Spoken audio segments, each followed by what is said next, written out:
to Wrestle Capsule. I'm your host, Steve, and this is the channel where you're going to be getting your dose of pro wrestling talk. And there will be an off-the-cuff series coming to you guys, hopefully this week. I've been seeing a lot of people talk about how this Crown Jewel was very predictable. Well, duh. I can't agree with that. There was a lot of stuff within this premium live event that I went through the match card beforehand and I saw what WWE was putting down. For the most part, I was able to pinpoint who was going to win each match. There were two surprises in particular, maybe even 2.5, but mainly two surprises that I was not expecting. Oh my gosh. One of them being Logan Paul winning the United States Championship from Rey Mysterio. Why would you do that? Why would you do any of that? The match itself, it was really good. What I liked about it, the best part about this match was the fact that Rey Mysterio was running circles around Logan Paul. Logan Paul was I could see this man breathing extra heavy. He was trying so hard to keep up with Rey, and he was doing a great job. But once again, Rey Mysterio was the ring general in that match, and he was, oh my goodness, Logan Paul needed this sort of challenge. It was not an easy win at all. And honestly, this was one of my favorite matches of the night. And like, Logan Paul's ring awareness was insane. I forgot what move Rey was trying to do on Logan, but I remember Logan caught Rey in mid-air and reversed the move, and I was just like, this guy right here. Logan Paul had to cheat to win because Rey Mysterio was not going to lay down and allow Logan to take his championship easily. He's going to have to make a lot more appearances, I'm assuming, with him being the United States champion on SmackDown. Like, I'm curious to see who's going to come after Logan Paul now. Like, one thing I have been saying for a while on this channel is I was glad that Rey Mysterio took the United States Championship away from Austin Theory, because as I've said a bajillion times, Austin Theory was just lowering the value of the US title, and with Rey having it, he built that value right back up. And to pass it on to Logan Paul, the most annoying yet talented heel thus far in WWE right now, I would absolutely love to see Ricochet and Logan Paul do it again. I know that they had their big blowout at SummerSlam with Logan Paul winning and that whole thing that happened. Ricochet is drafted to Raw, but I mean, let's be real here. Is WWE like really following the whole draft thing? No, because we saw The Miz and freaking LA Knight go back and forth on each brand. Like, the draft doesn't matter anymore. So I would love for Ricochet and Logan Paul to hit him again, because those two, I feel it. These two have been putting on really good matches, and then you throw in Samantha Irving, Ricochet's fiance, and it's just a thing. Another surprise that shooketh me to the absolute core was during the WWE Women's Championship match. Bianca Belair and Iyo Skye, Kairi Sane coming out of nowhere, oh my goodness, to attack Bianca. Oh my gosh, I already knew that Kairi Sane was coming back to WWE. It was just a matter of when, and for her to come back at Crown Jewel, she looks amazeballs.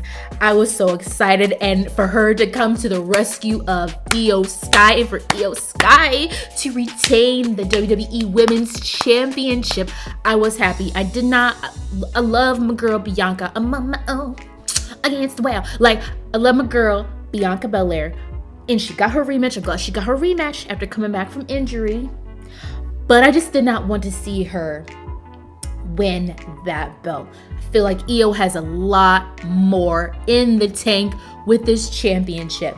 And I might be going out on a limb with this, but I want to see Kairi Sane and Iyo Skye, while Iyo Skye still being champion, the WWE Women's Champion, I want these two to become tag team champions. I know you're like, B, what the hell? What is you talking about? Just think about it. It would just be straight fire. And I feel like that it could happen. I feel like I could see Kairi and Iyo tearing up Chelsea Green and Piper Niven for the championship. I really can see it. These two would dominate the women's division. Oh my gosh. And with these two come back together, having each other's back, and the facial expression that I saw on Bayley, she looked mortified, she looked pissed, she looked confused. It just adds more fuel to the fire of this inevitable breakage of Damage Control, because WWE has been playing with this storyline for months now, and Iyo Skye has been getting more and more irritated with Bayley trying to dominate Damage Control, acting like the straight up leader. Like, we have to listen to everything that Bayley has to say. She's always putting Iyo Skye in these situations, in these championship matches, without Iyo Skye having a word in edgewise, and Iyo's tired of it. And I cannot wait to see the dynamic between Bayley and Iyo and Kairi, all three of these. And then you throw in Dakota Kai. Oh, I cannot wait. So I'm saying here right now, I need to see Iyo Skye and Kairi Sane grab them women's tag team championships. But other than that, honestly, going into Crown Jewel, I had one request from Triple H. I was like, Trips, Paul, Mr. Levesque, all I want from you, bruh, is for Rhea Ripley to retain the Women's World Championship in that Fatal 5-Way. That's all I wanted. I didn't really care about this pay-per-view live event. Rhea Ripley needed this win. Think about it. Her title reign, I've been saying this, it's getting tired. I know y'all just like, big, we get it. But I have to say it. Rhea Ripley's reign has not been all that. It's been weak. She has not had much competition until now. You got Nia Jax. You got Shayna Baszler. You got Zoey Stark. You got Raquel Rodriguez. Okay, you got these 4 women who play 0 games, okay? But with her winning against all the odds, this was so important. This was a great way for Rhea Ripley to solidify her reign as WWE Women's World Champion. She needed this.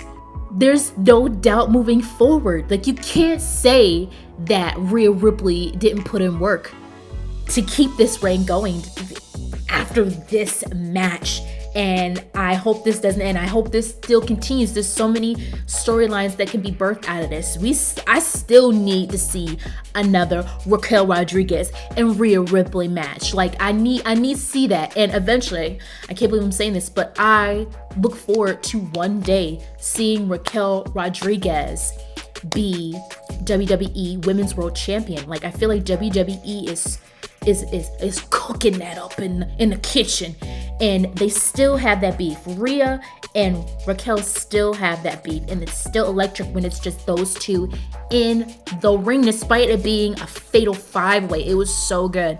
I feel like I enjoyed this match a lot, and I was just happy of the outcome. But everything else, like on the reels, like the whole kickoff with JD McDonagh versus Sami Zayn, like I already knew Sami was gonna win. Seth freaking Rollins versus Drew McIntyre. I had a feeling that Seth was going to retain this. If anything, I know there's some people out there who's pissed, but I have a feeling that this is gonna work in Drew McIntyre's favor.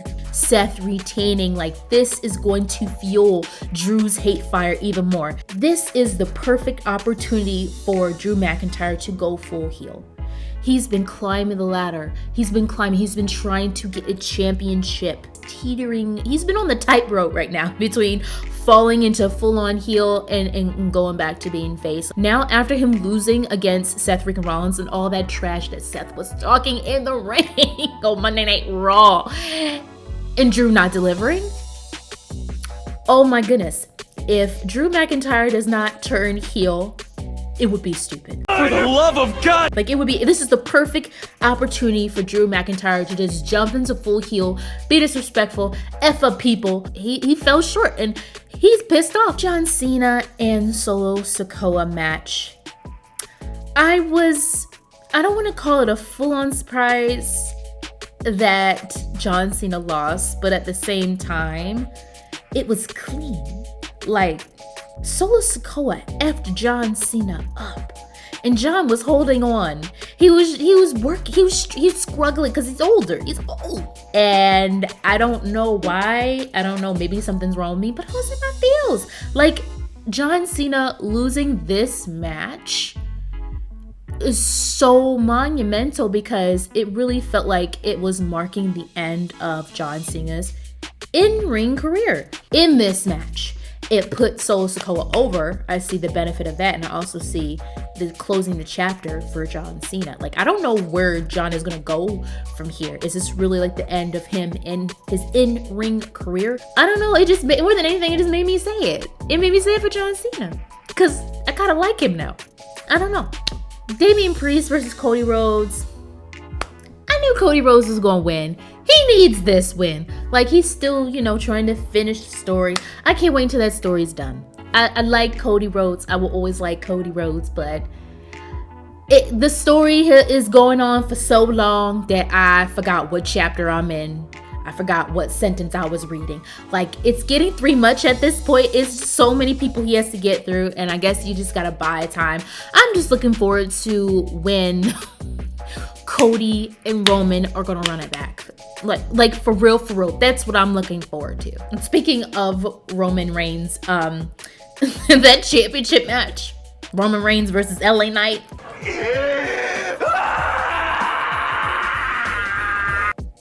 Who all thought that Roman Reigns was gonna retain?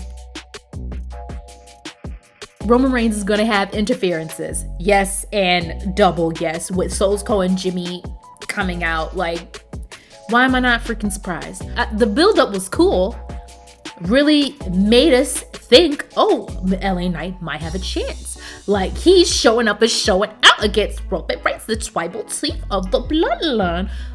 But you and I both know that LA Knight was not going to dethrone Roman Reigns. Like, Roman Reigns has been champion for how long?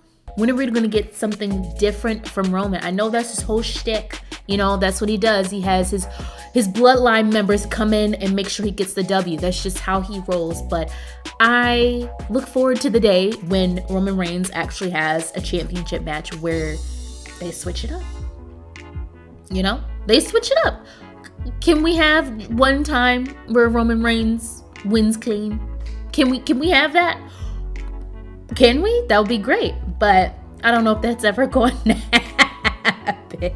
It was predictable. It really was predictable. But I'm glad there were a few parts in this premium live event where I was surprised. But guys, I want to know what you thought of Crown Jewel. Like, when it comes to these Saudi premium live events, you're gonna get predictability because, truth be told, WWE wants to give them a good-ish show, something that they'll be happy with, but at the same time they want to save the good juicy oozy stuff for American premium live events. I'm noticing that. So, I can't be too mad. This is what was to be expected. But again, I want to know what you guys thought about Crown Jewel.